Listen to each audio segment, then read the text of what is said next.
Welcome to Disaster Party Podcast. As always, I'm Rob Cedeno, and I'm joined by my co-host. Daddy, it's your boy Andy Vivians. It's B-I-A-N-S for I am the one true, Daddy of Vivians, INC in professional wrestling, your American icon. Listen, damn, Selena Kyle is fine. And tonight, we're on episode 69. Whoa, Daddy. Oh, Daddy, that was good. I like that one. For those who don't know, we are a little bit behind. It took us a couple tries, but we are finally recording our episode on the Batman. So excited. Can't wait. So, Andy, since you're the DC guy, I'm going to let you lead on this one, but I'm going to ask you what your opinion on it. But I'm assuming you have more opinion on it than I do, so I'll go first if that's okay. Go for it. I'm actually excited to hear this, to see what you thought of it, because I've thought of mixed things. So I'm wondering if you're thinking the same thing. Let's see here. Overall, I thought it was an awesome movie. Overall, I thought it was an awesome movie. I liked Robert Pattinson as Batman. The villains were cool. It was not as like it was not cartoony like at all. Comparable to even the Chris Christian Bale, right? Sorry. Oh, Christian Bale. Yep. Yeah. Even compared to the Christian Bale, which at points I thought got a little cartoony or like a little over the top. Everything in this movie seemed pretty realistic and dark as fuck. But there are some things I didn't like about the movie. Okay. And I'll just say it now. It was too dark visually. Not the overall like movie, the like storyline that was dark, but that was appropriately dark. I think the actual visual effects of the movie was dark the entire time. Like I think there was only like one scene that was during the day, and even even like when they were in some rooms, I'm like, why don't you guys have like a normal light on? Why is it so dark? And so that, and then I thought for a lot of it they whispered, like they didn't talk loud, and maybe that was intentional, Okay. but it was like Commissioner or Gordon was like, hey, so did you see what I saw? You're like, why are you whispering? But besides those two things, everything else I really enjoyed it. The 3 hours, it was 3 hours. I didn't feel the 3 hours, I'll be honest with you. It was like 2:56, 2 hours 56 minutes. I didn't feel like it dragged at all. When the ending happened, I genuinely was like, where are you going? I want more. I want more. Yeah, I can see why you're saying it's dark. I have some theories on why it was dark, on Okay. why it went that route. Um, Visually dark or movie wise dark? Both. Well, I'm okay with the movie storyline dark. I'm okay with that. It's just some of the like visual, Well, I some of it was too dark. think the Uh-oh. visual dark was because, and I'll use that for one of the Easter eggs. The whole plot was taken based off of Batman Long Halloween. So I think that's why they kept a lot of it like dark, dark, so to speak. But you are right; it was a little like very like I can't see what's going on type dark. Yeah. You know when you go play a video game and in like the beginning of the video game, they're like, oh, adjust the brightness until you see like a certain thing. I was like, no, they have the brightness all the way down, And I still can't see. and I still can't see. And I Yeah, saw it during the storm on Saturday, and in the middle of the movie, it just shut off. I would have cried. And then it took about 10 minutes to restart. But when we get to the part where it stopped, I'm gonna be like, isn't that like the worst spot to stop? I would have cried. That actually reminds me of Doctor Strange because they pulled the fire alarm for Doctor Strange, and we went outside, and I never went back until the end of it. The first one? Oh yeah, well no, there's only one right now. So Yeah, yeah. I mean, I was. He was literally fighting Dormammu, so oh, I was so you're like the literally at last the like end. 10, 15 minutes. Yeah. So, but yeah, I understand that frustration. Also, Yeah. storyline wise, Dark, it's supposed to be Batman Year Two. So like he's still brooding dick, so to speak. Which I'm okay with. Like I Yeah, figured like there is something in the movie that represents that it's year two. And but I think that adds to the realism of it. yeah. We'll go into it. Uh and one thing I enjoyed, but in a way like wanted more, is realistically during the movie, he was Bruce Wayne a handful of times, and at no point was he like the egotistical billionaire playboy Bruce Wayne. And I kind of enjoyed that we didn't get to see that side of him for now, and I think there's a reason for it. Oh, 100%. Because, and this is what a lot of people actually had a problem with. Though he was too brooding. He was too like raw. But you got to think it's Year Two Batman. So like they always say, like in Dark Knight, no, Dark Knight Rises, I think it is. Uh,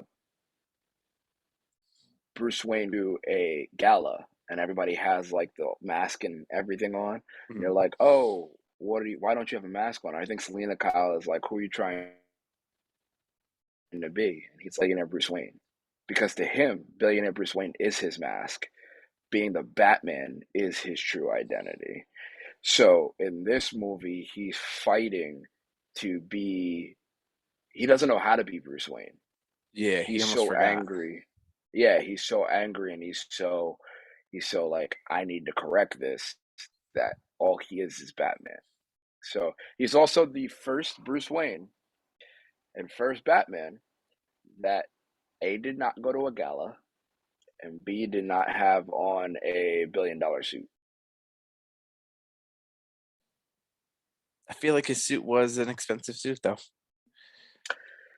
Yeah, I mean, but it it was it wasn't was like, bulletproof. It had electrical. It had like almost like a, what's it called? Like a stun gun in his wrist. Like he did have some perks.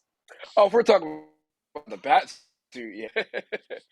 But like gala like suit and tie, he's a Oh, I thought you Batman. meant Why like not have bat like the suit. suit and tie deal? Oh, I thought you meant Oh no, the bat suit. Well, the bat suit was fully upgraded, yeah. and the batarang popped me. But Yeah. When he took it off his chest. yeah, I thought that was cool. uh, I was wondering if they were gonna have that because he used everything else besides that. But If you noticed, he didn't throw it. no, he just used it to cut, and then he Yeah. put it back in his chest, which made me mad because I wanted to see him actually use it and throw it and move it around. It was gonna be like the remote controlled one of the games because there's a lot of stuff from the Telltale and Arkham games that are callbacks in this movie as well. Oh yeah. This definitely had a lot of cool callbacks, and yeah, I mean, overall though, I really liked it. What about you? Same, same. I loved it. I think it was actually perfectly done. It was spot on what they were trying to portray. Like they weren't trying to portray like the Batman he established. Like this was him trying to find his way and go back to his detective roots. And I think they did so much of the detective stuff that that's why everybody was mad. Like they wanted to see more. But like when you got action, you got action. I mean, the Batmobile had its own entrance. Yeah, yeah. And honestly, If there you think wasn't that about it, much action overall, who but I didn't? didn't mind it. Mm. There was enough, I think, for what the movie needed. Agreed. But so let's hop into it. All right, let's do Um, it. so again, one of the Easter eggs is that it takes place between 10:31 and 11:06, which is parallel to the long Halloween story and the Arkham Knight game.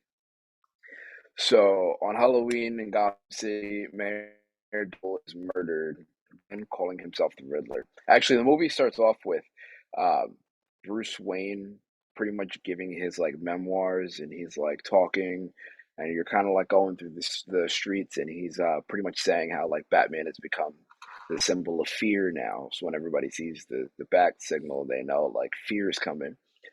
And this was one cool element that I saw.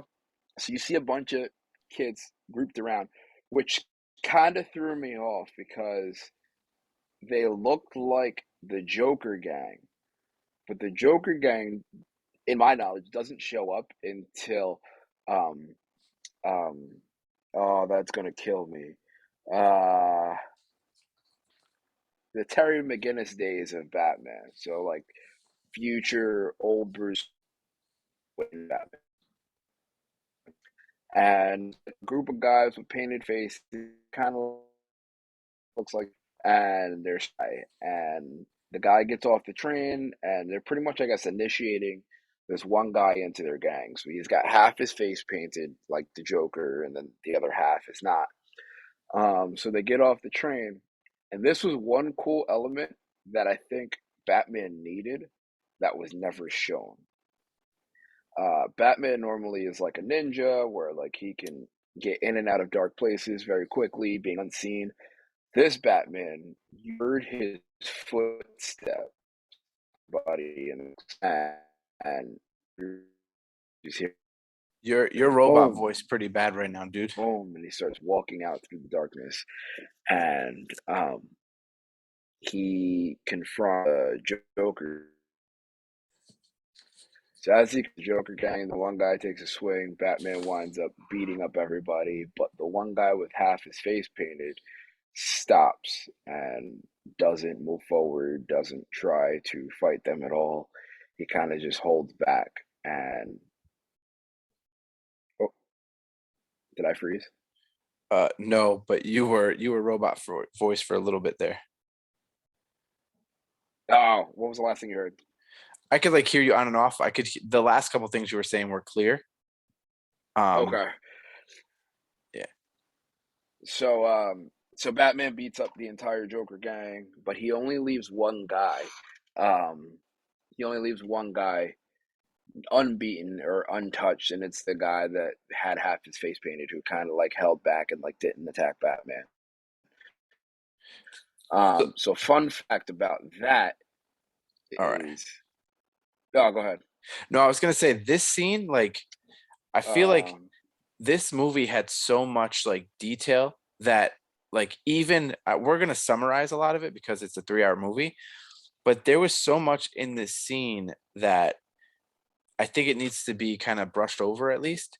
Is so the movie, like Andy said, it opened with, Batman talking, like doing a monologue over him walking to the city. I had a very Watchmen-esque vibe to that. Because you remember in Watchmen, like the whole story was being told by Rorschach. So I uh, felt like the way this opened, it opened a lot like Watchmen. So then you see again, good idea. I'm not going to touch on what Andy's talked about, but there's a couple like little things that I just want to mention is the movie opens and you see like some person looking through binoculars to like windows and stuff, and it ends up being Joker, or no, Riddler ends up getting into the mayor's house, standing there That's in right. the dark while the mayor is watching his own speeches, his political speeches, because it's around the time that uh yeah, so what election day is like the 7th November, 6th of November, whatever it is. So it's leading up to election day. So the mayor is watching his Yeah. own speech, and Riddler's just standing there. just literally standing there, and this guy's not noticing at all.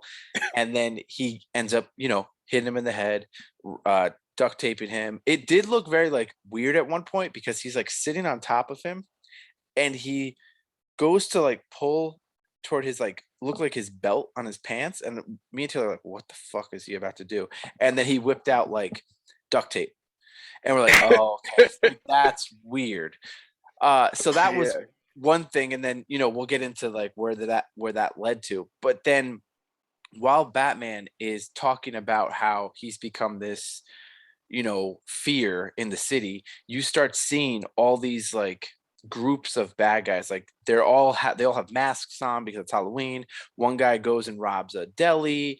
The group of people that Andy was talking about, like the Joker face, they were in the train, and you could see like they were watching videos of them punching people, and then that which then leads into what Andy was talking about. There's a guy spray painting a government building, and then you see the light go on, and all of the bad guy groups, like all these villains, start looking up and in like fear of not knowing where the Batman is, but they know he's out because the light's on. And I thought that was really cool because, again, this is year two. This is not like an established Batman for 10, 15, 20 years. This is year two. And just by the light being on, you could see puts fear into these villains. And as the viewer, we did not know what group of people or what like section of bad guys was Batman going to interfere with. So we're all like, wait, is he going to help this person? Oh, wait, is he going to help this person, this person? And then it ends up being that he helps the guy on the train who's getting beat up. One thing I want to add is Andy said you could hear the boots because they're beating him up on it seemed to be okay, again, it seemed to be a train station that was like not a usable train station, which I didn't understand.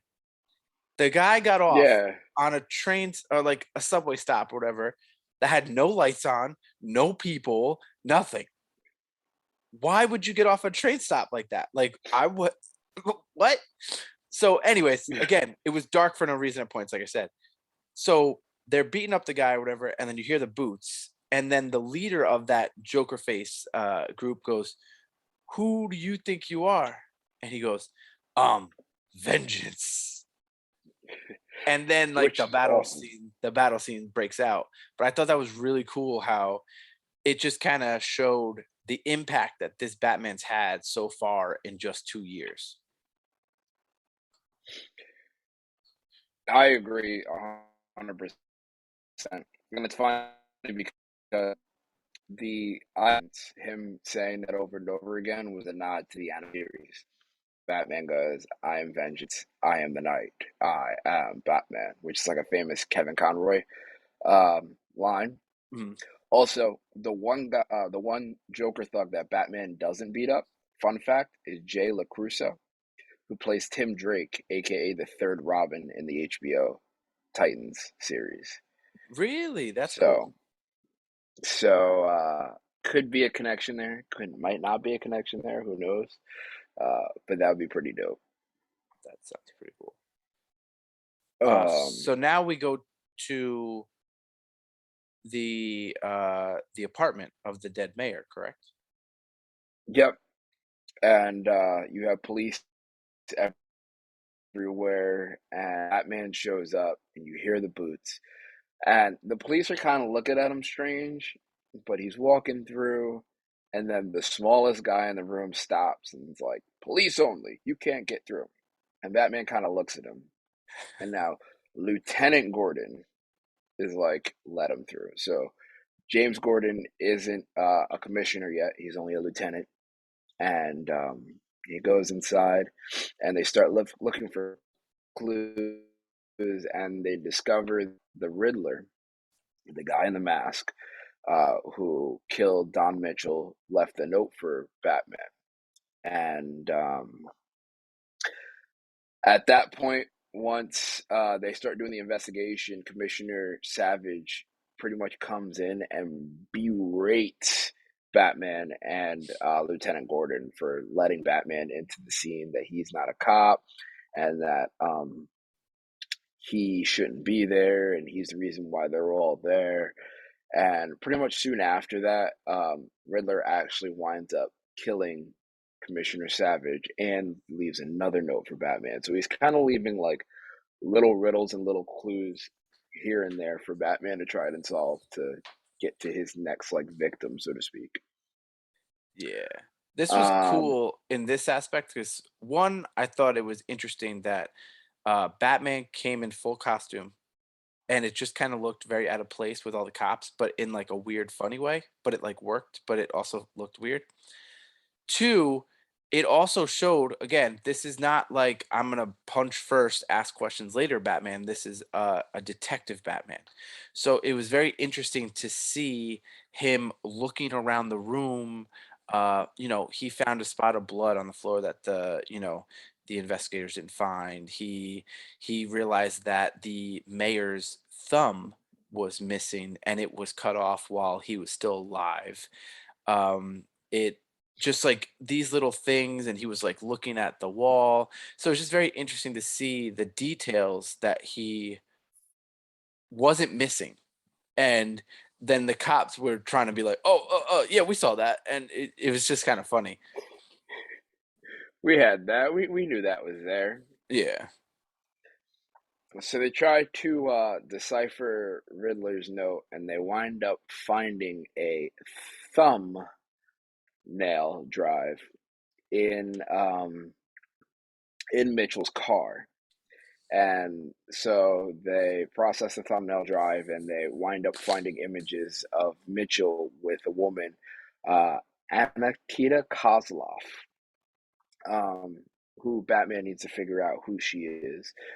So Batman finds out that there are ties to her and the Iceberg Lounge, because I guess the images are from them coming out of the Iceberg Lounge, which is a place that Penguin owns and operates. And Penguin is one of Carmine Falcone's like lieutenants, so to speak. So Batman, and this was a cool nod too. I'll find it in my notes, but so Batman goes and tries to get in, and the two twins don't let him in Mm. because Batman wants to talk to Penguin. So the twins, if they're correct, is it? Twins. Here, while you find that, because you're a little robot voice right now, let me just before we even Okay. get to the Iceberg Lounge, right? There was a riddle in the mayor's office, and it says like for the Batman, right? Then again, we're not going to go into all the riddles because it's like a lot of detail stuff. So, but it's cool. So then they find out the next day that the commissioner died, and then remember it was like the rat cage, and then the rat cage opened up a Mm, little thing that opened up another note, and it says for the Batman. So already there's two murders, and there's a card that is said for the Batman. Again, even during this, Batman's like, I don't know who like this person is. So the second clue, I believe, or the first and second clue together led them to the mayor's garage, and then they had to figure out what car they needed to look because one of the clues was like drive. And then mm, so then when they had to find they found his car, his like garage full of cars, and they found out what car it was, and then even Gordon was like thumb drive drive. because the mayor's thumb was attached by a chain to the thumb drive, which then they used to figure out where they needed to go next. Yep. Um. So the two guards that are at the front, there's speculation because of how um they're twins. First off, Hmm, and they said that they are. There's speculation that they weren't that bright. So they're thinking that they're Max and Min are the name of the two guards, which are the henchmen of Two Face in the animated series. So they're interesting. thinking that that was maybe a Two Face nod. And there was a lot of talk of Harvey Dent away and I think there's another mention of Harvey Dent later on in the movie, but there wasn't like a big nod to Harvey. But they're thinking that maybe that could be something for the future. But this was one of those Um, cool battle scenes. So we got the fight when he fought the Joker gang. And then when he goes into the Ice Club Lounge for the first time as Batman, he again punches through the twins, and then he's just like fucking people up. And all of a sudden, like he's just fucking people up. And then all of a sudden, Penguin's like, okay, okay, you got my attention. And again, doesn't he the hold like a gun to like one of his head? yeah, he like pulls a gun and it's like, or it's like, no, it was He's using his fucking people arm. up with the bat He, grappling gun. yeah, he had something on his arm or something. He like was aiming it at Penguin. But the crazy thing is that Penguin is Colin Farrell. He Is did that not look Colin like him. Farrell? Yeah, that's Colin Farrell. No, not at all. I didn't He even didn't look like him realize. at all. Even Taylor was like, there's no way that's No, Colin Farrell. And I was like, that's it awesome. is. It is. That's awesome. Um, so back when we start talking a little bit, Ben plays he's like, I don't know what you're talking about. I don't even know this girl. Blah blah blah. Andy, do you want to back out and come back in? You're Go ahead. cutting out a lot.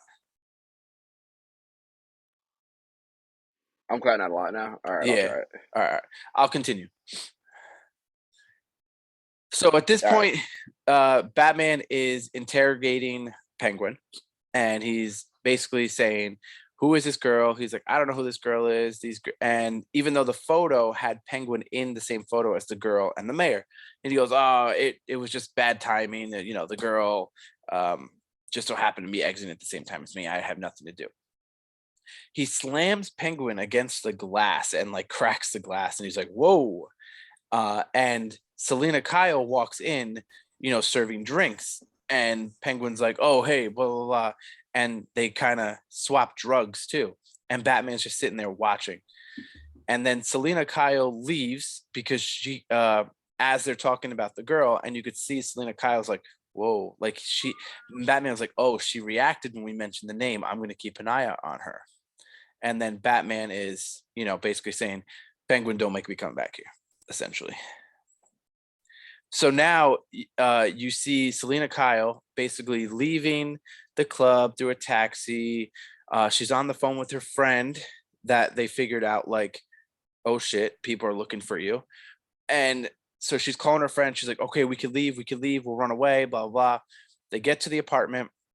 The girl is basically saying, they're after me. And Selena Kyle's like, all right, I'm going to go figure this out.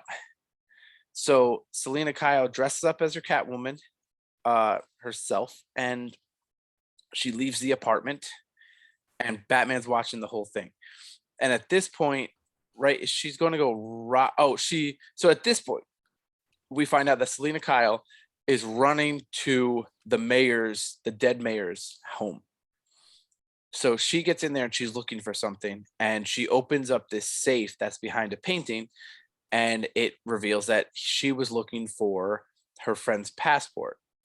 We'll find out later why it was in the mayor's office. Batman's in there and he's trying to be like, give me that, like, let me see what's in there. And a police officer comes in, so they have to like be really quiet. And then basically Batman and her are just having this conversation about, this is what's happening, this is dangerous. And he's like, all right, let's go back and talk to your friend. They go back to her apartment. Her apartment was broken into, her friend's gone. And I believe at this point is when they are watching the TV and they say that the commissioner was killed. Yeah. Yeah. And this is when Batman and Selena Kyle, or Catwoman, decide to work together. And he's like, all right, I need you to go back into the club. And she's like, well, there's a because they realize that the Joker is targeting people that have to do with a certain case. So he's like, all right, you got to go into the club. And he puts on like these like almost recording contact lenses, and he gives them to Selena Kyle. She goes in the club. She ends up seeing the district attorney, And he's like, all right, talk to him.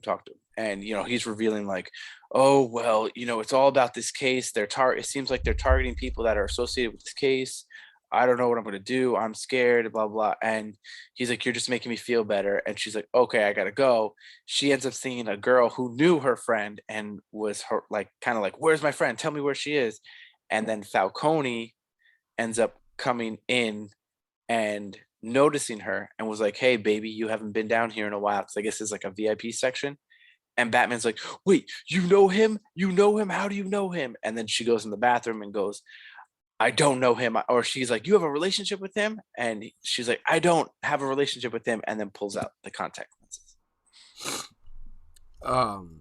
A cool nod too about that is the contacts is kind of like a nod to the Telltale and Arkham games, because when you go into like detective mode, he uses like the bat lenses in his cowl to kind of like see things and kind of like discover things and map out clues and stuff. So I thought that was kind of cool. Also, she sees Coulson down there, and he kind of like talks to her like, hey baby, like, what's up, come sit next to me, blah blah blah. Like, he starts hitting on her, and he kind of looks like he's like kind of looking for like that companionship, so to speak. And he's like, oh, he's drunk, make sure you get like the most out of him. So I thought that was cool. There was something else too that was down there, but so then, yeah, Selena was like, all right, I'm out. No, this is not helpful. I'm leaving. And Batman doesn't know what's going on. So as she's leaving, Coulson follows her out. And Coulson's like, hey, come back with me. My car's right there. And they point to his car. And she's like, no, thank you. I'm going home alone. Like, and so she jumps in a taxi. Coulson then goes to his car. The Riddler, I keep trying to say Joker, but the Riddler is in the back seat. And he essentially duct tapes his hands and puts this like bomb collar on his neck. Yeah. And you think that he's dead. Honestly, I thought he was dead. Yeah, I thought he killed him. Yeah. Not yet. So then the next morning, or I'm assuming the next day or so, there's a big funeral for the mayor. And at this point, we have seen, oh my goodness, what's his name? The butler. Alfred. We've seen Alfred a couple times, like helping Batman decipher, the clues and stuff, because Alfred's been helping. So now, I guess Alfred was like, hey, you got to go to this funeral. And Batman or Bruce Wayne, he's like, okay. So he ends up going to the funeral. And for some reason, he sees Falcone and a girl get out of the car. And it looked like a girl with the same boots as Selena Kyle. So Bruce Wayne ends up going right up to them and was like, what? And it wasn't Selena Kyle. And then Falcone was basically just trying to be a big hot shot and going, oh, your dad saved me. And basically like, and Batman's like, no, my dad was a good guy. And Falcone's like, that's a funny joke, blah, blah, blah. So if you want to go into this, I know this is when they go into the church, and it was a weird setup. It was like all the famous people or rich people were in the front with all the cops. Then like the back was like, the back two corners were blockaded, but it was all like regular people, I guess. And then up on the balcony, there was like cops along the left and the right side, but then in the back center, it was just regular people again. And while Bruce Wayne was walking down the aisle, some guy was like, yeah, he almost deserved it. He was corrupt, blah, blah, blah, and kind of going into that. Yeah, they kind of like started giving away like who he was and like who he was kind of playing with. And Falcone makes a nod when he does talk to Bruce Wayne, makes a nod about, oh, your dad saved me, this, that, and third. So when when Alfred's telling Batman or Bruce Wayne to go to the funeral, it's funny because there's a tiny small nod to Twilight there, because that's the first time where you get to see daylight. and Bruce Wayne puts on sunglasses because it's too bright inside because he's standing in the sunlight. So I thought that was funny. So they get to the funeral, and Coulson actually winds up showing up with the car drives through the funeral, and as the car is driving, people are like scattering out of the way, and Bruce Wayne sees the little boy who The mayor's who's son. Mitchell's son. Yeah. And the car is heading directly towards Mitchell's son, so Bruce takes off, dives out of the way, grabs Mitchell's son, saves him from the car. So all the police move in. They're like, freeze, freeze, freeze, freeze, freeze. They open up the car door, and it's Coulson, and his hands are taped together, and I think there's a cell phone taped to his hand. Well, no, his And hand is taped with a cell phone, and I think his Yeah. other hand is free. yeah, and he's got the bomb collar on him, and the phone starts ringing and ringing and ringing, and he's waiting for the Batman. So then Batman shows up and threatens to detonate the bomb if Coulson doesn't answer 3 riddles. So he's kind of like playing a game with him. So everybody is out of the It's just like the everybody's bomb out of the squad church now. Yeah, it's just the bomb squad. So they're playing the game. They're trying to get out that he's holding back a big secret, Mhm. or which leads to the historic drug bust from Salvatore Moroni's operation. Mhm. And he kind of doesn't tell his secret. He's like, I'm dead anyway. I can't tell you who it is. I can't tell you who the informant is. And then Riddler blows up the bomb. Here's what I didn't get. Batman was so close to that bomb that it didn't kill him. Yes. Okay. So I love this scene. So not only did the car crash cool, that added a whole other aspect, but while the car was crashing, if you noticed, Bruce Wayne looks up at the balcony where the regular people were, and there was one guy watching while everyone else was panic running. And then once the car crashed, once he saved the kid and the car crashed, that one person was gone and all the other people came back to see. Thought that was cool. Then when so all the bomb squad, it was just a robot. Actually, it was just a robot bomb thing. Yeah. Like the robot bomb squad, whatever thing to defuse it. Look Then like a little Batman, Wally. yeah. Then Batman walks in and there's a note on his chest, like another card, and he rips it and it says for the Batman.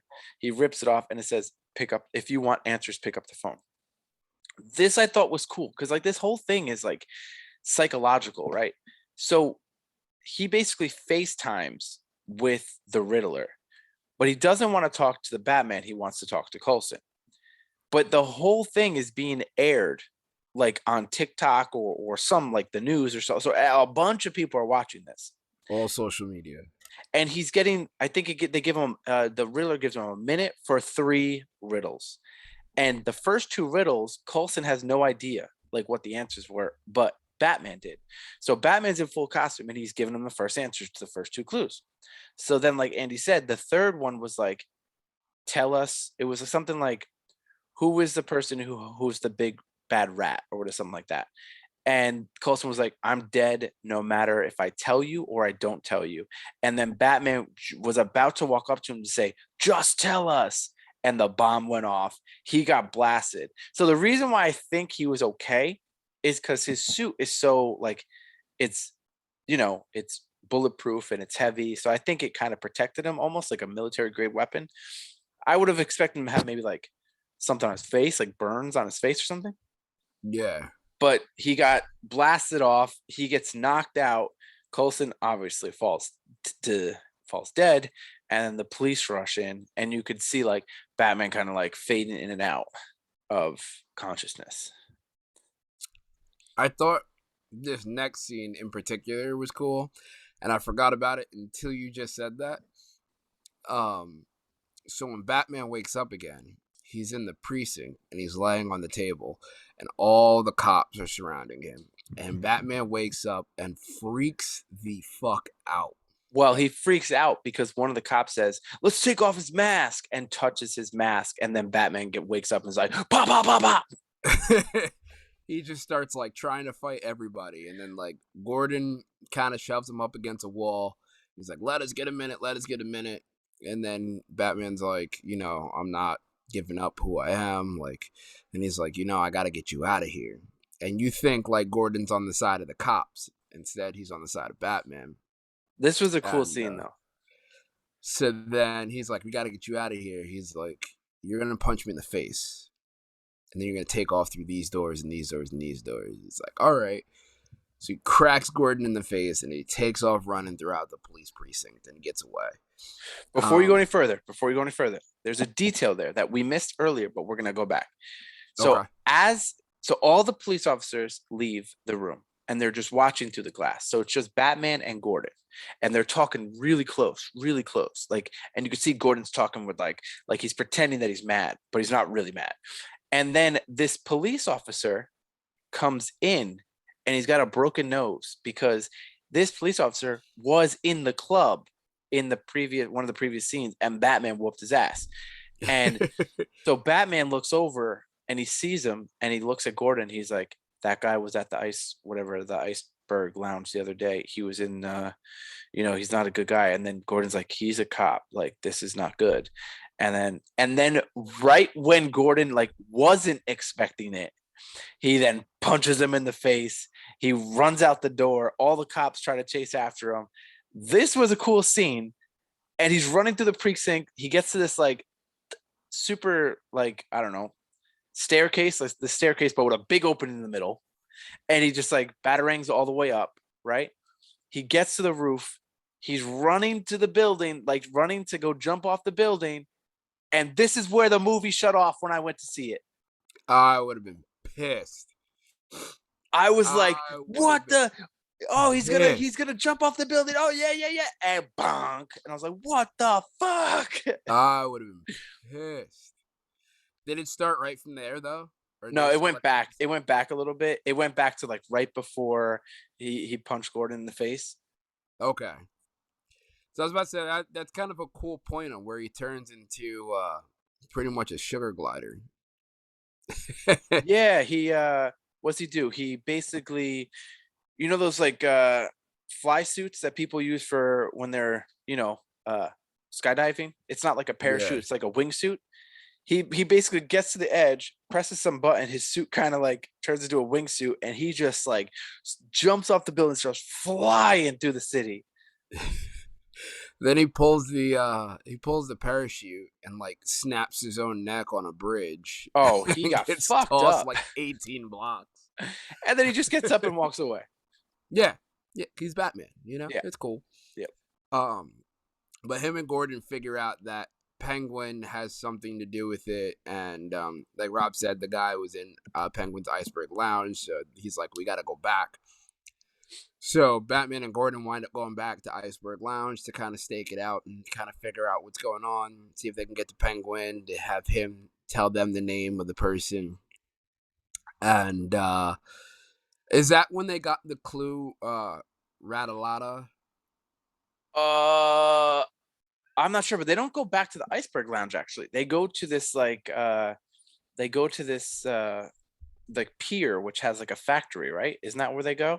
And then That's right. Batman's on the roof, Gordon's in the car, and he's like they're communicating, and Batman's looking through the glass ceiling, and realizing that they're still like selling drugs and producing drugs and stuff.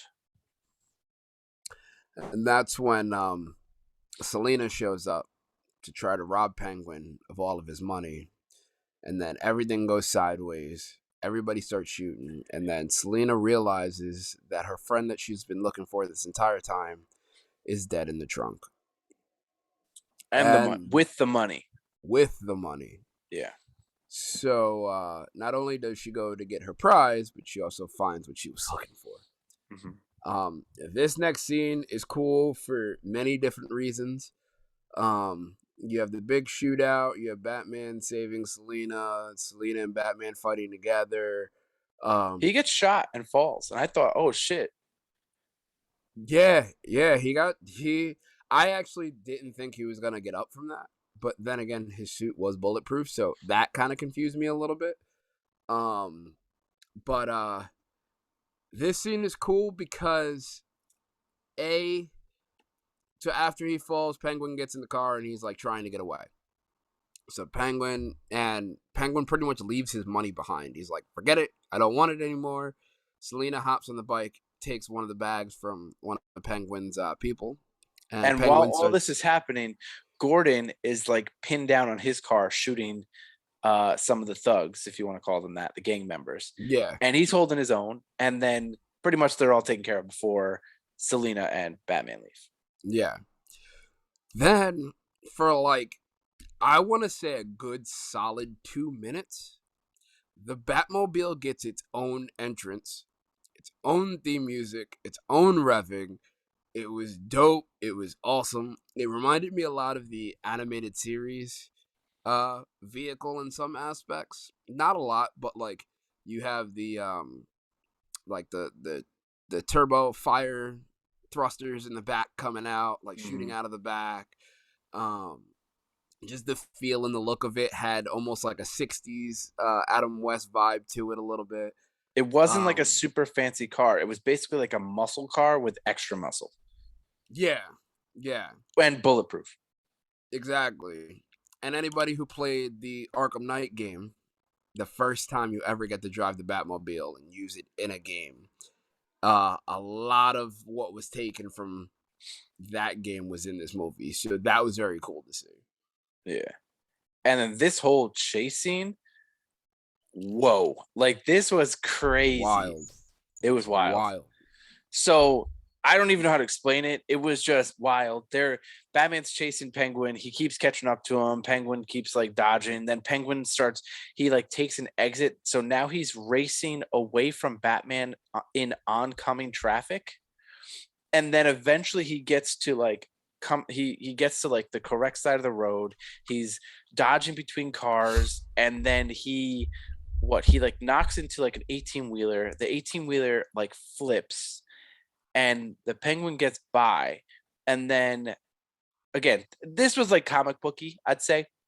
So as the 18-wheeler looked like a gas truck or something, flips, it explodes, but it just so happens there was like a tow truck that was also near the gas truck, which then just so happened to perfectly line up so that Batman could just take the ramp-esque of a tow truck, the ramp of a tow truck, and fly over the explosion in the gas truck.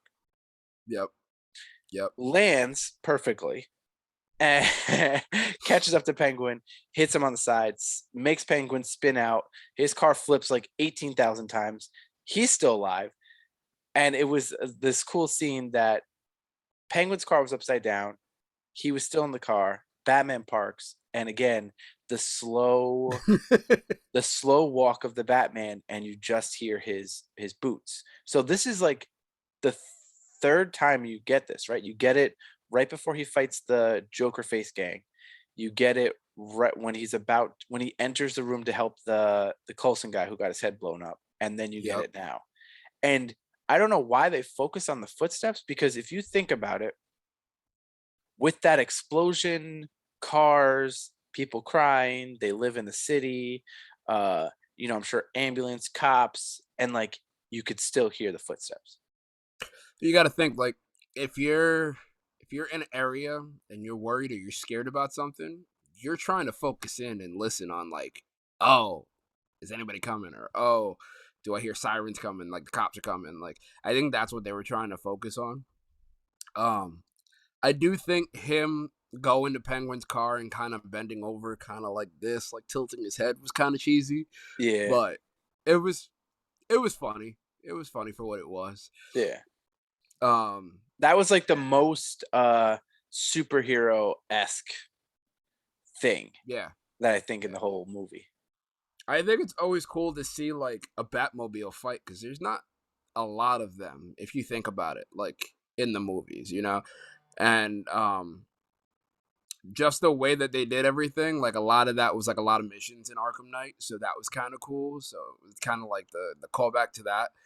Um, but then they get Penguin out, and him and Batman and Gordon pretty much interrogate Penguin to try to figure out, what the Riddler was talking about, and it leads them to a trail of a old orphanage that was run and funded by the Waynes.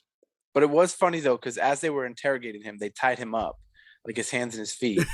And then like Joker's like, I don't know what you're talking about. I legitimately don't know what you're talking about. And it was like they were still working on another clue, and they were trying to show him and going like, what does this mean? What does this mean? He's like, I don't know. And then Batman figured it out. And what Andy said, it leads them to an orphanage. But the funny thing is that they just leave Penguin there. He just But even I think Taylor said, look, he's waddling like a penguin. Yeah. And I was like, Yeah. Like he's got a small limp throughout the entire movie, but it's like nothing noticeable. But like when his hands and feet are tied, he's just waddling.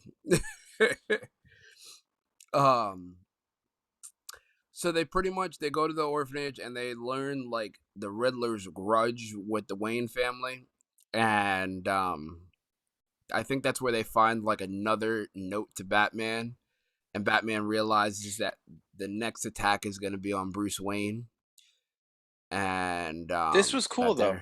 This might be going for him. This isn't where he reveals his entire plan, is it? No, but like the they Waynes. kind of. So they go into the orphanage. They see some people running around, and they're like, "Oh, that's the person." And they're like, "Oh no, they're like kind of like just druggies that were just living in the orphanage." And then they get to this room where it has a projector, and the projector is basically showing Wayne talking, like Bruce Wayne's dad, and basically saying like the renewal. I guess the renewal is what hurt a lot of people, and then so it's Gordon and Batman realizes that Bruce Wayne, is the next target and just books it out. And then after Batman's gone, Gordon didn't even realize it. And then Gordon's like, he's targeting Bruce Wayne. Yep. So there's a lot that goes on within that video because as they're talking about the video, they talk about how Arkham was built and how Arkham was funded. And they also talk about a reporter whose name was Edward Elliot. So they're possible connections to Tommy Elliot. And they also say that they used hush money, which flashes across the screen. And in the comics and the animated series, Thomas Elliot is Hush, one of Batman's villains, who is made to look exactly like Bruce Wayne. Like he changes his face, features, and he has his voice changed, and he pretty much is Bruce Wayne and like takes over and causes a lot of shit. But he's all wrapped up like the Invisible Man with all bandages on his face and on his hands. So that flashing could be a sign for maybe upcoming villains because he's in Riddler's plot. And then also reveals, Martha, Bruce's mom, Martha Wayne being criminally insane or like having problems, and Thomas Wayne trying to cover it up. So there's another, I forget what it was called, but I think there's another either comic or story that tells a different tale of where I think it's a different Earth. Bruce Wayne dies instead of his parents. Thomas Wayne becomes Batman, and Martha Wayne becomes the Joker. Because she's criminally insane. That's an interesting twist. Yeah. So I thought that was kind of cool. In the video, it teases that someone got killed. That reporter gets killed. Yeah, Elliot or Edward Elliot gets killed because he's trying to investigate what's going on, and they pretty much say that Thomas Wayne had Edward Elliot killed.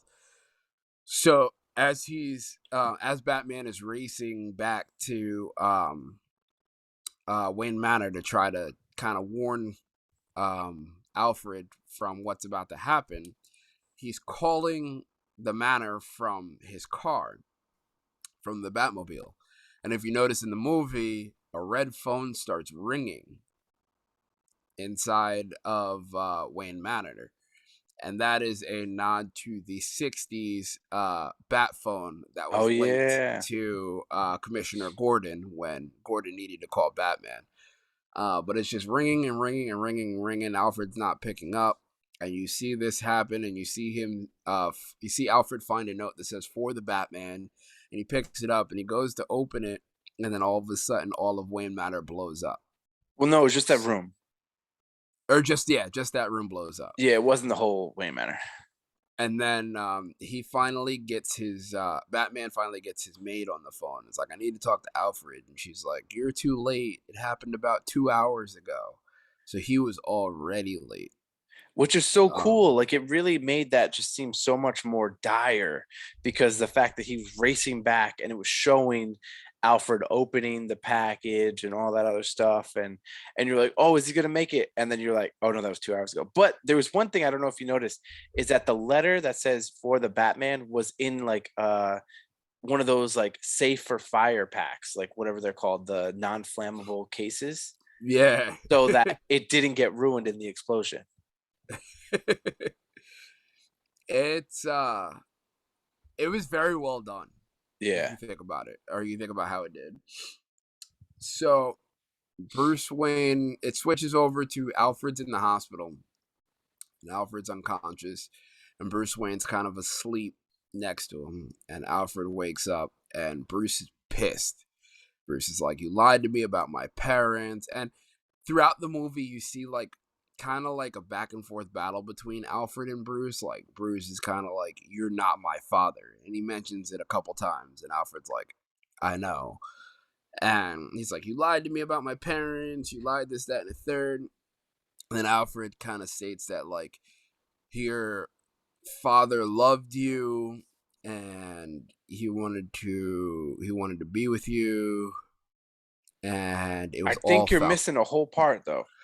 I think I am too. Does he go to Falcone first? Yeah, he go because Okay. at that point, Alfred is unconscious, and because that there's ties to Falcone, that's what like the whatever the news thing said. So he goes to Falcone, and That's right. Falcone. I mean, it wasn't that big of a scene, but Falcone was basically like, "Yeah, your father asked for my help, and I took care of it the way that I take care of it. He was trying to protect your mother, and he didn't expect me to." Basically, he was like, "I did the thing. I did it the way I do it. I didn't do it the way Yeah. he wanted me to do it." And Thomas Wayne wasn't expecting that. Yeah. Which Then he goes to is Alfred, and then he's like, "You lied to me." Yeah. Which actually that actually is a big point, because that's also another nod to the Telltale games, because in the Telltale games, Thomas Wayne does work with Falcone and does work with Mayor Hill together, and he talks about a story about how his dad patched him up after a bad accident and saved his life, which all happened in the Telltale game. Mm. So it was another connection to him. And then when Alfred wakes up, he's pissed, and he was like, "Oh, my dad killed him, and my dad did this, my dad did that." And he was like, "No, Falcone did that. Falcone was the one that had that done." Now Bruce is pissed, because Bruce realizes like Falcone's been the one behind all of this. So at this And point, the bat signal is up, right? he's back in the cave, I think, and his contacts go off, and Selena says, Oh, "I want to talk." yeah. And he's like, "Okay." So he goes to meet up with Selena, and Selena, Well, wasn't though he's like planning on meeting her, but then the bat signal's on, mm-hmm, and he pulls up, and Gordon's already there, and Gordon's like, "Did you put that on?" And he's like, "No, I thought you did." And then that's when they go up, and Selena has that cop with the broken nose there, that's right. like on the edge. That's right. She's like, he's gonna tell him everything. And they're trying to like get it out of him. Selena's ready to throw him off the cliff, Or and the builder, yeah. or the building. And he's like, no, we don't kill. And she's like, all right, I'll shoot him. And he's like, no, we don't use guns. And there's a lot of times throughout the movie too. He's like, I don't use guns. I don't use guns. I don't Oh, kill. Gordon at one point was like, I got my gun. You want one? He's like, no, I don't use guns. And he goes, well, I do. I do. Yeah. So they get it out that Falcone was the actual rat that they were looking for. And Batman is like, why are you trying to hide Falcone? And Selena then confesses that Falcone is Selena's father. And he killed her mom. Yeah. And she's coming back for revenge for her mom, because her mom was one of his workers, and I think like a prostitute there. And he pretty much, he kills her. So they all end up going to the Iceberg Lounge at this point. Well, she also plays a tape from Anna. Yes. From the voicemail that Anna left on her phone. Pretty much, Falcone confessing everything. And you hear him like kill her.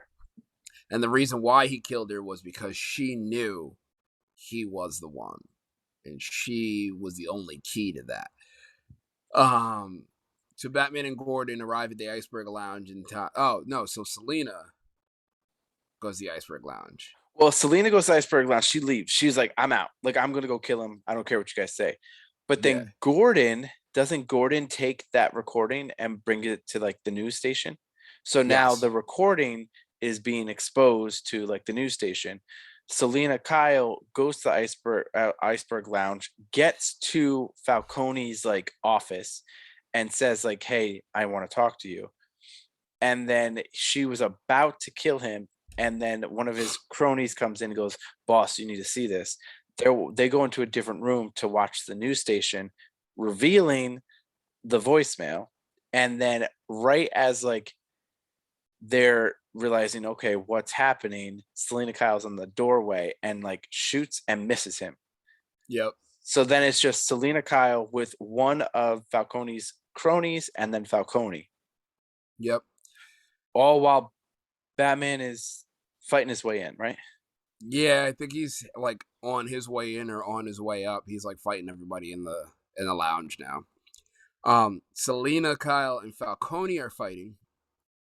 And a big nod or Easter egg, so to speak, is Selena or Catwoman scratches Falcone's face, which is from Frank Miller's Batman Year One comic. That happens. So Falcone's pretty much like choking her, about to kill her, and Batman comes to save the day. And they finally arrest Falcone. And they arrest Falcone. They bring the last riddle that I believe was on the bomb that Alfred got hit by. It said like, bring him to the light. So Batman, I think Batman has Falcone in the arm, and at this point Penguin is talking shit to Falcone, like, you're gonna go to jail. And then even Falcone's like, I'll see you in a couple of days when I get out. And Batman looks at the light and it's flickering, and he's like, bring him to the light. So he brings him to the light, and then Falcone gets shot and killed by all the police officers. Realize that it's coming from across the street in a building, in the apartment building a couple floors up. So they go and run, and Falcone's dead, and they go and run and try to find it, and it happens to be the Riddler's house or apartment. And they look through and they're like, what is all this? And everything is like is all in code, and they're trying to decipher it. And Batman thought he got him, but he ran out. And then he ran out like the thing. And then I guess some woman reported, as they're looking through all the stuff in the room, a woman reported that she saw somebody run off the fire escape and is now sitting in a diner.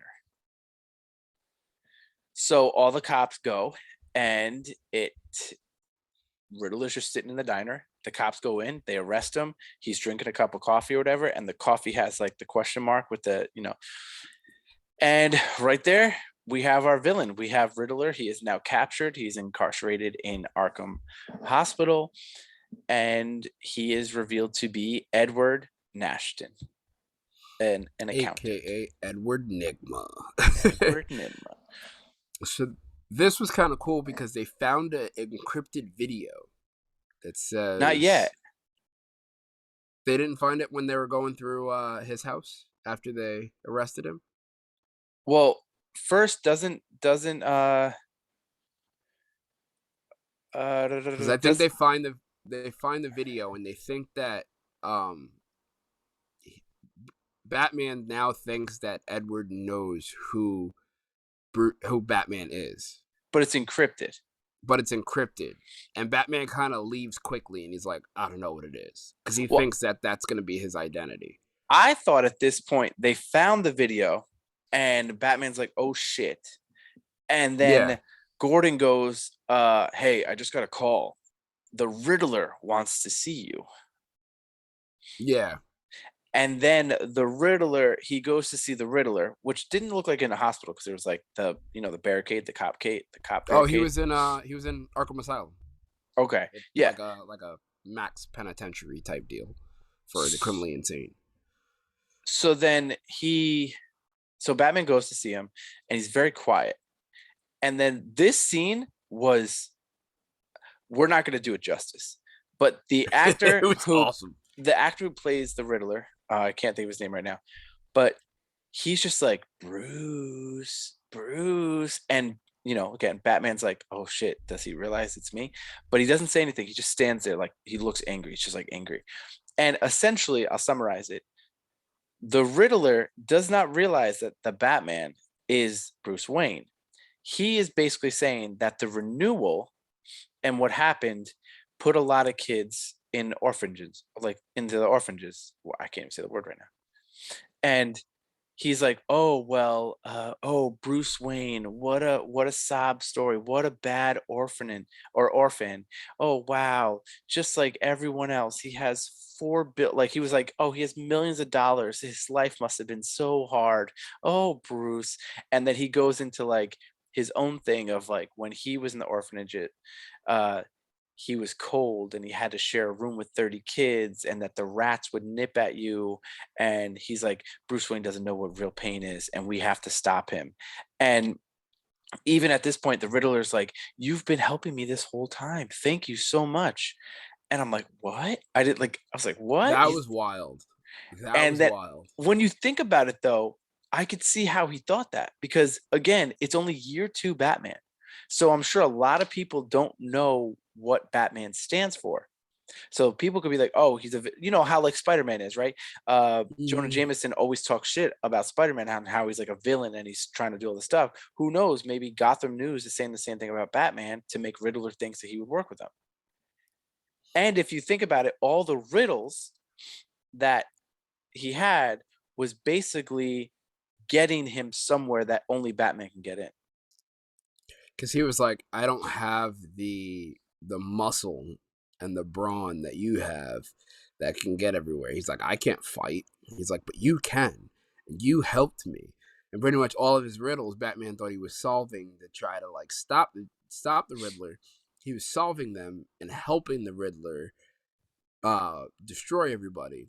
Mm-hmm. And now I understand why Riddler was like, oh man, we missed one. We missed Bruce Wayne because they got Alfred instead of Bruce. Yep. And he didn't realize that Bruce was Batman. Yep. And he was just like, he was just idolizing Batman. Like, wow, you fight for all of us. You're for us. You're for our type of people. And so as he's saying that, Bruce is like basically like, what are you doing? Because Riddler was like, this is just the beginning. Because at this point, like you're like 2 hours into this movie. So he's like, oh, this is just the beginning. Just you wait. There's no way you could stop what's coming next. And then Batman's like, kind of like how Christian Bale, where is he? But he's like, what is happening? So he goes back to the apartment, and this is where he uses the batarang to cut like the police tape to get in, Yeah. and then he Takes it puts off his chest. it back on his chest. So that was cool. And I don't know, I can't remember. So he goes in, he's trying to figure out like what's going on. A cop comes in, and the cop is like, "Whoa, you're not supposed to be here." And he's like, "Whoa, relax, like I'm here." And they go to the computer. He's trying to figure out the code, but I forgot how he figured out the code. He so first Riddler, after Riddler believes that like Batman's on his side, he's like, now we could sit here together and watch this all go down. Batman's like, I'm not on your side, and Riddler just loses his mind. He's like, no, this isn't how it's supposed to work. And when That whole Batman scene goes though back, was awesome. Like he should win an award. absolutely, because he's breaking down everything, like explaining why he's doing it, and everything has a meaning and a reason. And you still have like the election going on in the background, and the one woman is elected, and she's the new mayor. And then when Batman goes back, the same cop that tried to stop him in the beginning is the cop that kind of like helps him or like lets him go through. And he rips everything apart, and he goes back, and he was like, give me the room. So the cop leaves, and he's looking at, and he puts in Ratalata, because it was flying bird or flightless bird or something like that. Flying rat. It was like flying rat, which could be known as a bat. Yeah, which leads to like a website, and then it goes to like a different clue, but then everything starts getting sent out, and he realizes like, and this was kind of cool because when you think of like Batman Year 2, you think of like 20 years ago or like some like past event. This Batman Year 2 takes place in 2022 because they had like TikTok and Instagram and like all of his followers, and Riddler always went live on like Instagram and like TikTok or Facebook Live, and to like get to his followers, and his followers were all about his mission. And now you start seeing people be like, oh, like should I bring this gun? Should I bring that gun? Should I bring this bomb, that bomb? And then Batman tears the entire apartment apart. He finds the rug, rips up the rug, finds the whole map of the city underneath, and where the bombs are laid. Yep, where all the bombs are laid. He starts piecing all the riddles together. Another, I don't know why I just thought about this. The first riddle had an owl symbol on it, and people are thinking that is a Court of Owls Easter egg nod. Okay. Because they had owls. So he's putting all the stuff together. Then he realizes that bombs are about to go off. As he realizes there are bombs about to go off, boom! The bombs go off. City lights up like a Christmas tree. So he blows pretty much the dam. Yeah, the whole point of the bombs were to release the water. Yeah, the floodgates start opening up. They try to get people off the city into Madison Square Garden. Or Gotham Square Garden. Or Gotham Square Garden, I should say. And people are flooding in. You got the new mayor that's in there. Then you realize Riddler's people are kind of like lined up in the rafters. And the electoral, Batman calls Gordon, like lets him know what's going on. So Batman and Gordon are racing down to try to like stop them. And Gordon tries to reason with the new mayor, and she's like, I'm gonna do what I want. Bitch, I ain't afraid. Pretty much. And she goes out and she gets shot. He's like, bitch, I told you. So like, how do I try? How like in Madison Square Garden or like most arenas, they have the big scoreboard with the video screens in the middle of it, and then like kind of like hangs over the middle. So when Andy says that, like that's where all the villains, like Joker's little people, are all sitting on top of with guns, and they're all lining up, and they all have like their guns facing down at the people. So before we go any further, like that whole scene was like so fucked, like in the real world, because like shit like that, like I said, a lot of this movie was not comic booky, but like with everything going on in today's like world with like January 6th and Ukraine and all these bad things, Russia and all this stuff. Like literally the water starts flooding into Gotham, which is like New York, right? Flooding into Gotham. You see people just getting whisked away from this water. You see cars are getting picked up, cars thrown up, and all these people are looking at Gotham Square Garden or Madison Garden as like a safe haven from all this stuff. And clearly the Riddler knew all that. So he had his people go in there. The fucked up thing is like when I say is like they were planning this. So all these people that are there shooting at people are like normal everyday people, which that shit is scary because like I said, it could be real. Hell yeah. And they're all talking about it freely online. And he even said in the video, he was like, at this point, if you're watching this, I've already been captured. So you know what to do next. And I believe in all of you, kind of like giving them like a rally speech. And again, he's at Arkham and he's watching out the window and everyone's trying to figure out what's going on. And like you said, the mayor got shot, Gordon pulled her out, and then Batman arrives, he's like there, but at that point he realized that they were up and he had to get up there. Right. And then he's fighting them, but again, all these guys are like locked and loaded with all these guns and they're like shooting him, and you could see like he's not dying because he has bulletproof, but he's taking some serious damage. Yeah. To the point he like starts falling off, and no, he's like fighting them all. He cuts some wires, they start falling down. They're all like zip lined up, so if they fall, they could like they're hanging. So a lot of them are just like hanging, free hung, like just knocked out. Yep. And then he gets shot by like a shotgun, like really close, gets knocked down. He's about to fall. He's like hanging on. The guy has the gun like pointed at his face. And then Selina Kyle comes in, protects him, and he gets himself back up. But you could see he's like fucked. Like he's like out. And Selina Kyle is like getting beat up by these guys. And you're like, oh no, she's going to die. And he just pulls something. I don't know where he pulls it from. I forgot, like his belt or something. Jabs it into his leg, which happened to be adrenaline. Well, they didn't directly say it, but and he just popped up. It was like, whoa! And he just starts like fucking like punching the fucking guy. And then all of a sudden, all the cops show up and he's like, ah! And he's like, oh. So there's a lot of speculation, and I called it as soon as I saw it, that the thing that he shot himself with was venom because it's green, and then he was full of rage and he had this giant power boost out of nowhere. So like Bane venom? Yeah. Okay. So they're thinking that maybe if they continue with the series, there will be a new Bane coming. Okay. Which would be awesome because Venom is already out, and then Bane just makes more of it. And then, yeah. So I thought that was cool. And you notice that Batman has a connection, or like a love connection, to Selina Kyle a little bit. Like it's mentioned. I'm pretty sure. I think they share a kiss beforehand. I think so.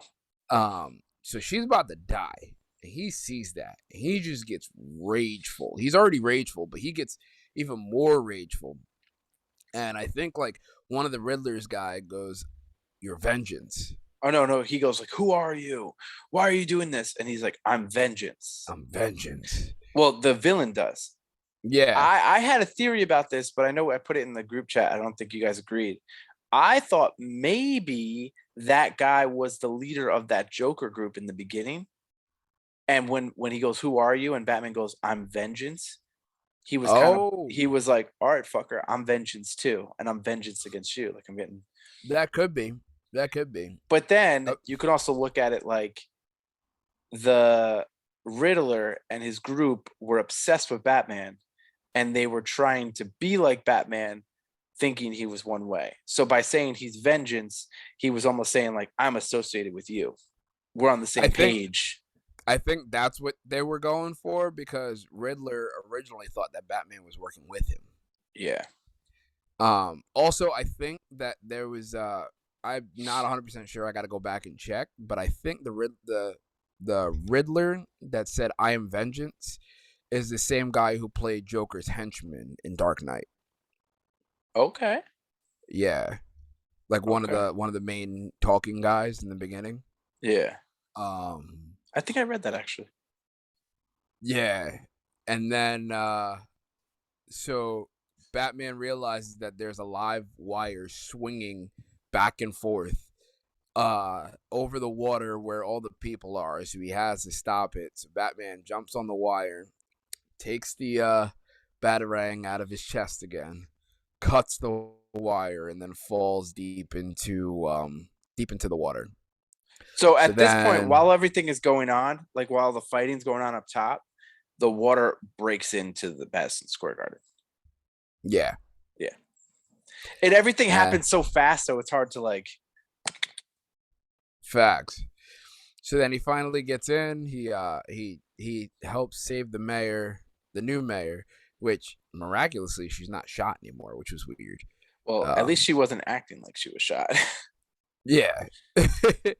And the kid is the first one to like accept his hand. I thought that was gonna be like a nod to like, hey, I'm Robin, because he kept going for the orphan kid, so to speak. Well, I think that's But why the kid, because I actually took that differently. Like when he moved the debris to save them, all of yeah, the people looked very like cautious, like, oh, should we trust you? Like, I don't know if you're here for, the right reasons.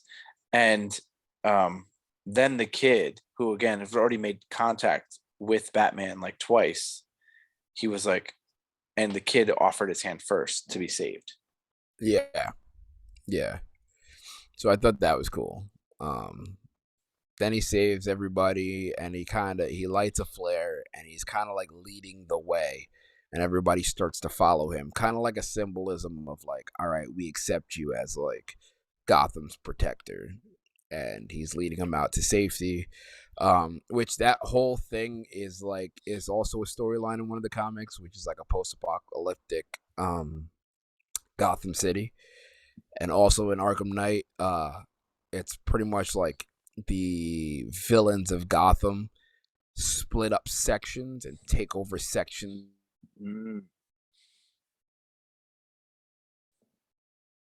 Well, you're frozen again.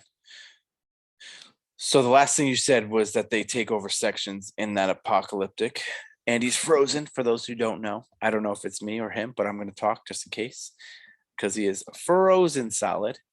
But this scene was just insane, like insane. Again, you didn't know the bad guys were there at first. You knew that the water was there. Then the water, everyone was running from the water, and you're like, oh, that's bad. And then it reveals that those people are there. Then they start shooting at those people, and then the electricity, it just became this big wild scene. Andy, you froze. Sorry, I kept going. Yeah, I did. But it was cool. Actually, there was cool after this, when he saves everyone in there. Then they kind of do like a news section showing Batman helping like the National Guard, like helping people out. And you could see like they're in the trailer, there's a scene that his face is all dirty, and that was this scene. It was like him helping everyone out of the Madison or Gotham Square Garden or whatever.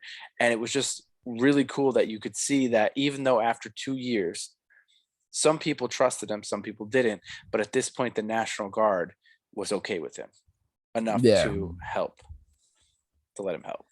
They were like letting him help and letting him get everybody out to safety and whatnot. Yeah. And then after this, it goes back to Arkham. Or I thought the graveyard, then Arkham. Is it the graveyard, then Arkham? Do you want to just close out Batman and then close out his story, and then we'll go to that? Yeah, that's fine. So we go to the graveyard, and Batman meets up with Selina, and Selina's pretty much like, I'm leaving Gotham and going to Bloodhaven. Also, Bloodhaven is where Nightwing is the protector of, which is the first Robin, which is Dick Grayson. And she's pretty much like, come with me, and he's like, I can't, I have to stay and protect Gotham. She's like, Gotham you don't owe Gotham anything. He's like, they need a protector. It's my duty. And then she's like, all right, like, I guess I'll see you down the road type deal. Which is cool because that entire scene, I'm pretty sure, is taken off of the end of the Telltale game. But I think Bruce Wayne and Selena Kyle are like, just like, he's not in his Batman suit. It's pretty much the same thing, but they're both on bikes this time. Got it. And then you see them take off because the light went on, right? Because the light went on. Yeah, the light goes on, and she's like, well, you're needed.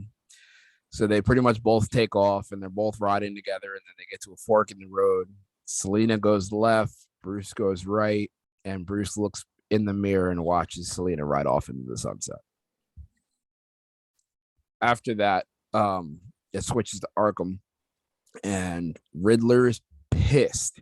He's like, I can't believe that this didn't work. This didn't happen. This, that, and third. Da, da, da, da. And then you hear a voice talking to him saying, like, everything's going to be okay. Like,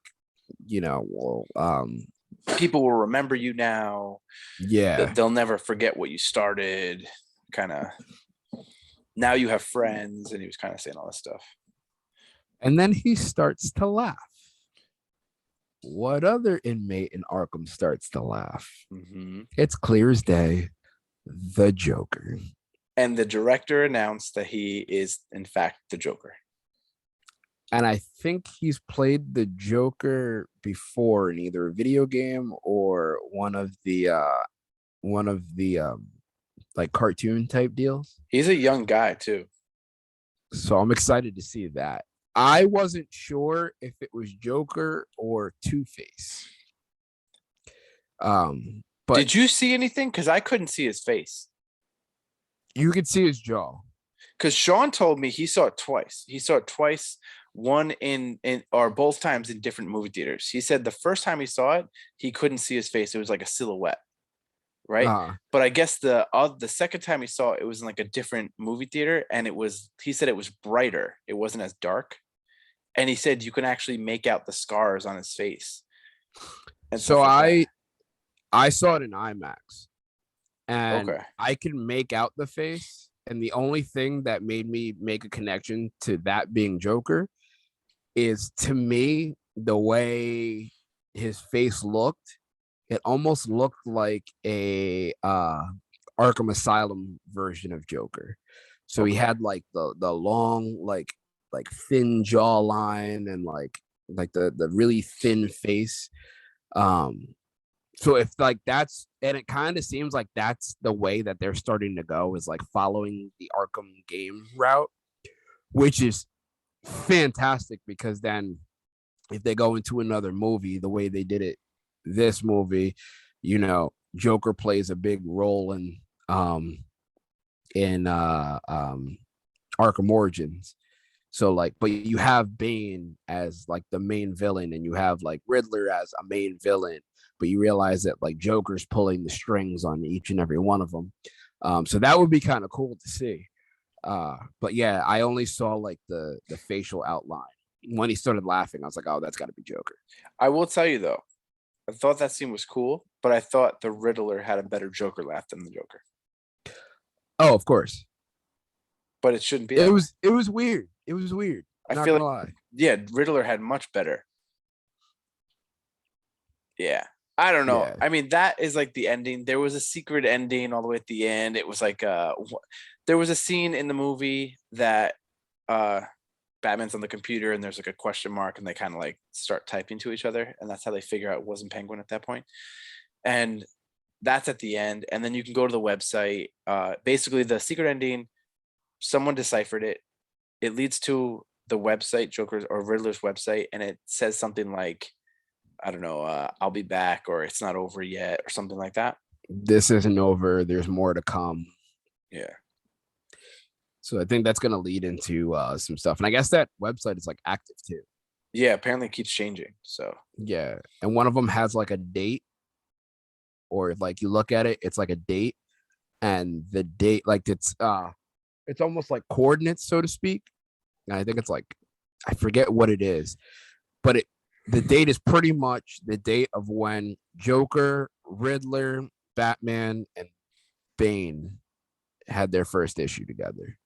Oh, I did read that. There was a bunch of different codes to different comic books. Yeah. And Yeah. and I guess it implies that that's like the comic books that it was based off of. Yeah. Or what's Yeah. coming up. So I'm excited. I loved it. I want to see it again. I thought it was really cool the way they So did on a it. scale from like worst to best Batman, where would you put this? Ooh. Well, you can't beat the classics. He definitely wasn't the worst. I think he's actually one of my favorite Batmans. Okay.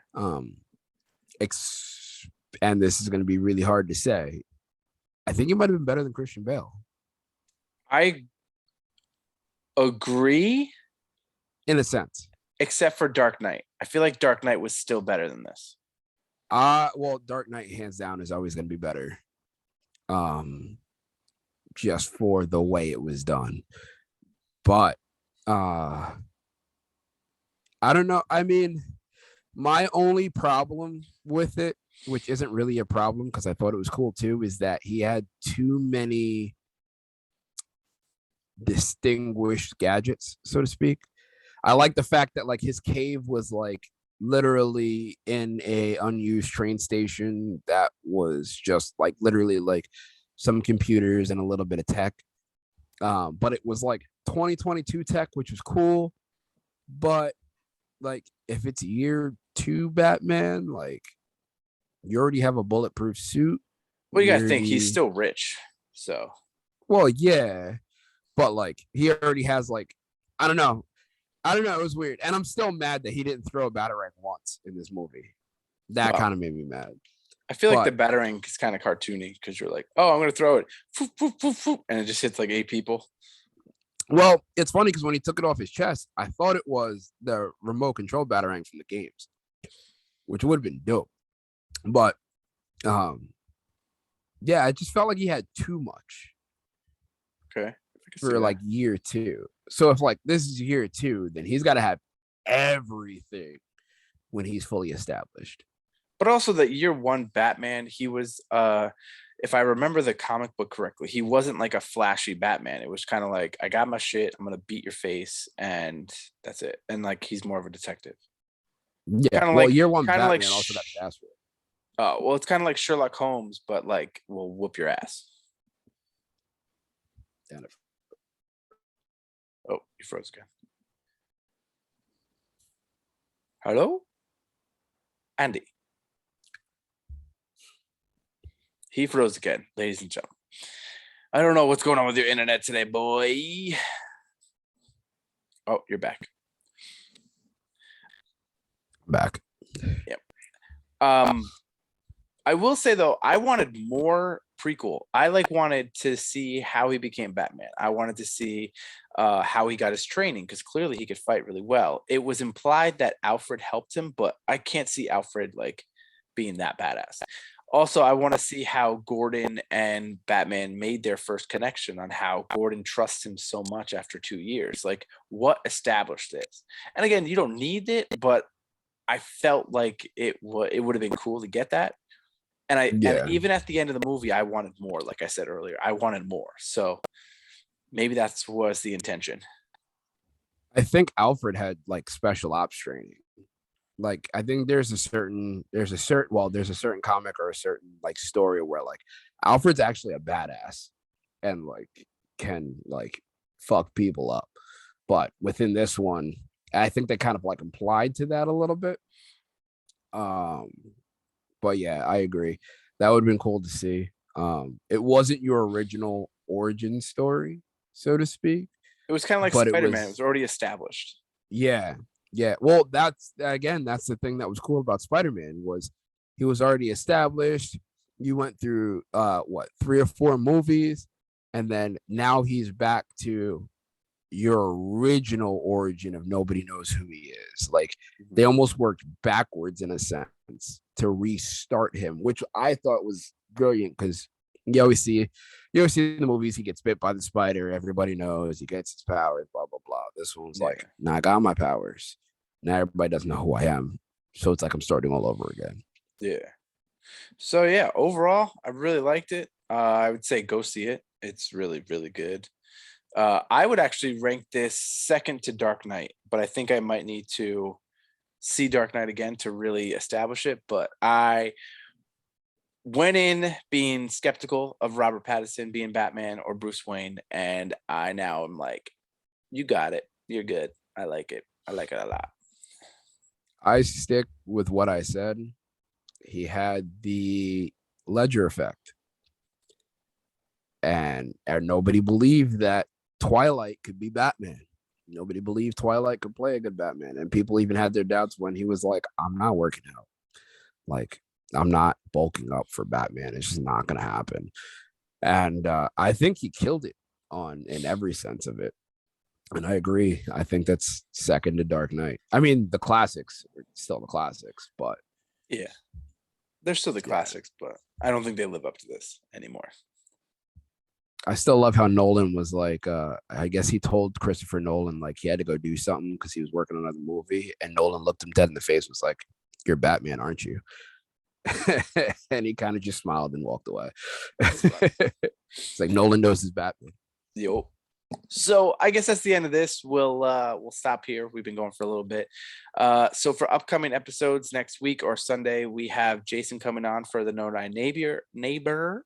And then the week after that, we will be doing Peacemaker review. We haven't figured out what we're going to do after that. If you have any suggestions, or we'll probably do WrestleMania. That's coming up for sure. I know that.